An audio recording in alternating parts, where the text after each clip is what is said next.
You remove your wheel, come over here, back. You have this little rubber cover here, pop it off. And you'll have a little adapter, 10mm 6-point. Put it over and it'll back your brake off. And if you start turning and it feels tight, then go the other way and you'll hear it clicking and it'll back off slowly. And once you back it off enough, you got these bolts here.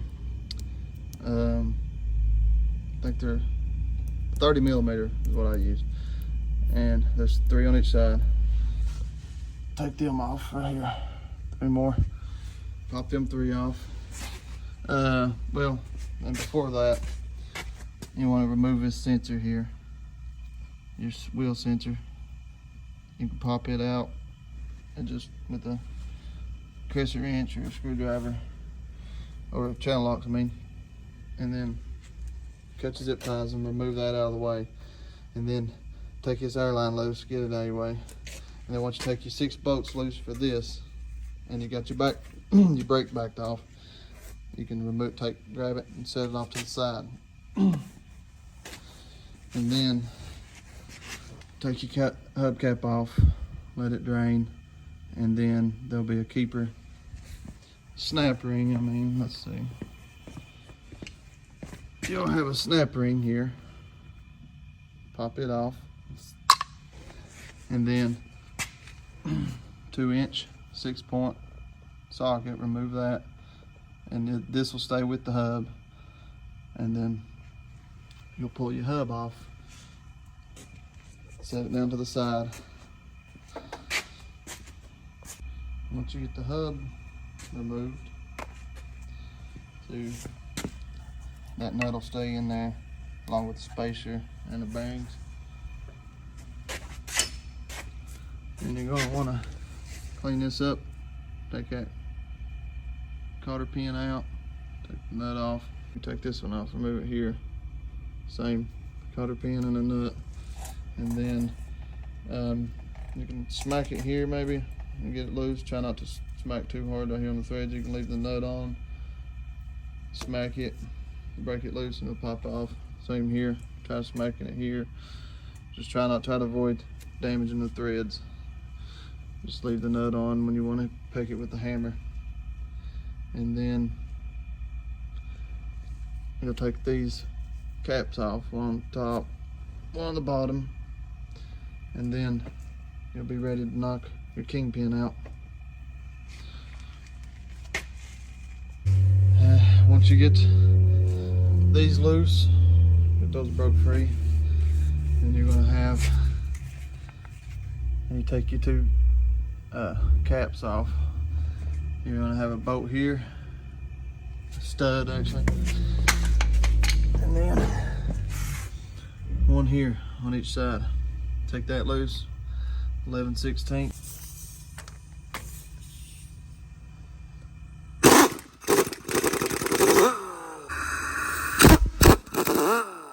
These out.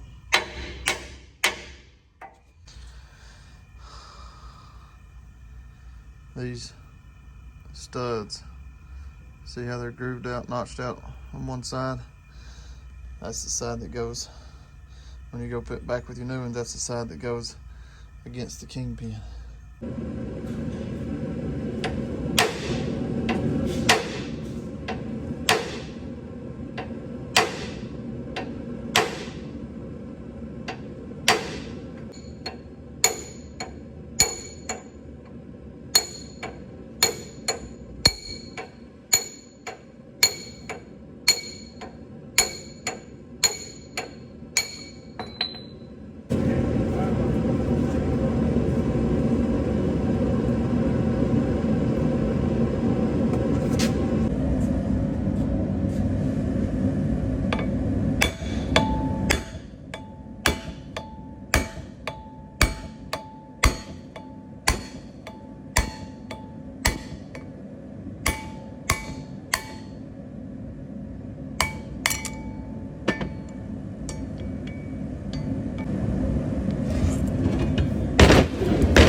seal.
Notches. Line them up.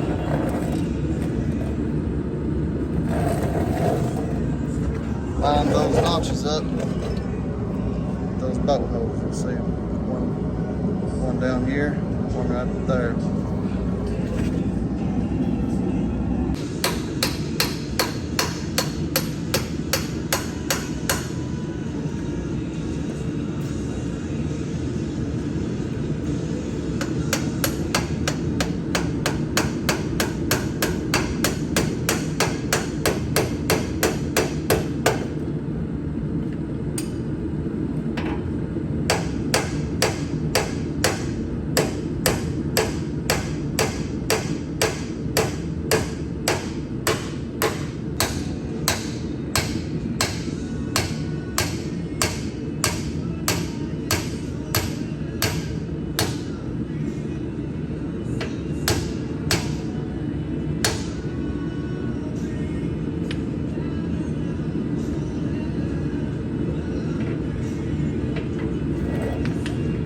Got these bolts, these studs, got the groove notched out on them for that same notch on that side.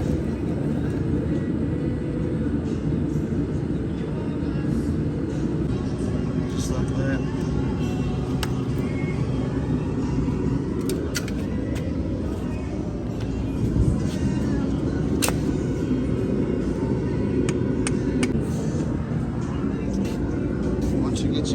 knocked in. Put your nut on. Nut, tighten her up. And then put your caps on. And then you can change your grease fittings. Grease it up. And then start putting it back together. That's your Kingpins. Now here's a walkthrough of what I done. I used that jack and a block to hold the spindle up. Jacked it all the way up till it touches. Well, let it all the way down till it touches up here. And then just use that jack to hold it. Once you put your bearing in, then you jack it up until it's tight. And then you get your spacers. You put enough spacers in it, in here. Put enough spacers in to where you have no slack, and then knock your kingpin bushing in, or your kingpin in, and then you got your groove. You have a groove right here at the top and one at the bottom. Make sure they match up and it'll say top on the kingpin, and then knock it down where when you knock your pins in, and you're good. And then tighten your bolts up, and then put your caps on and change your grease fittings if you want. Grease it up, and that's your Kingpins.